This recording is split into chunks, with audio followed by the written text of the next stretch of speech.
Harper Audio presents The Devil's Diary, Alfred Rosenberg and the Stolen Secrets of the Third Reich, by Robert K. Wittman and David Kinney. Read by P.J. Ochlan. Great philosophical changes need many generations to turn them into pulsating life, and even our present acres of death will someday bloom again. Alfred Rosenberg. With small steps you can stumble into mass murders. That's the bad part. Very small steps are sufficient. Robert Kempner. Prologue. The Vault. The palace on the mountain loomed over a stretch of rolling Bavarian countryside, so lovely it was known as Gottesgarten, God's Garden. From the villages and farmsteads on the meandering river below, Schloss Banz commanded attention. Its sprawling stone wings glowed a luminous gold in the sunlight, and a pair of delicately tapered copper spires rose high above its Baroque church. The site had a 1,000-year history, as a trading post, as a castle fortified to withstand armies, as a Benedictine monastery. It had been pillaged and destroyed in war, and extravagantly rebuilt for the royal Wittelsbach family. Kings and dukes, and once even Kaiser Wilhelm II, the last emperor of Germany, had graced its opulent halls. Now, in the spring of 1945, the Colossus was an outpost of a notorious task force that had spent the war looting occupied Europe for the glory of the Third Reich. As defeat drew near following 6 punishing years of war, Nazis all across Germany had been burning sensitive government files before the documents could be seized and used against them. But bureaucrats who could not bring themselves to destroy their papers instead hid them in forests, in mines, in castles, and in palaces like this one.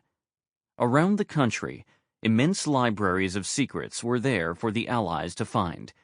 Detailed internal records shedding light on the warped German bureaucracy, on the military's pitiless war strategy, and on the obsessive Nazi plan to clear Europe of its undesirable elements, finally and forever. In the second week of April, the soldiers of General George S. Patton's 3rd U.S. Army and General Alexander Patch's 7th U.S. Army overran the region. Since crossing the Rhine a few weeks earlier, the men had charged across the western reaches of the battered country, slowed only by demolished bridges, improvised roadblocks, and pockets of stubborn resistance. They passed cities flattened by Allied bombs. They passed hollow-eyed villagers and houses flying not the Nazi swastika, but white sheets and pillowcases. The German army had all but disintegrated. Hitler would be dead in 3.5 weeks. Not long after the Americans arrived in the region, they encountered a flamboyant aristocrat who wore a monocle and high polished boots. Kurt von Baer had spent the war in Paris plundering private art collections and ransacking common household furnishings from tens of thousands of Jewish properties in France, Belgium, and the Netherlands.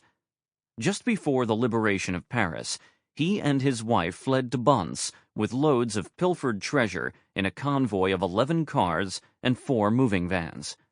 Now von Baer wanted to cut a deal. He went to the nearby town of Lichtenfels and approached a military government officer named Samuel Haber. It seemed that von Baer had grown accustomed to living like royalty beneath the elaborately painted ceilings of the palace. If Haber would give him permission to stay put, von Baer would show him a secret stash of important Nazi papers. The American was intrigued. With operational intelligence at a premium and war crimes trials on the horizon, Allied forces had been ordered to track down and save every German document they could find. Patton's army had a G2 military intelligence unit dedicated to the task. In April alone, its target teams would capture 30 tons of Nazi files. Acting on von Baer's tip, the Americans made their way up the mountain and through the gates to the palace to see von Baer. The Nazi escorted them 5. Sample complete. Ready to continue?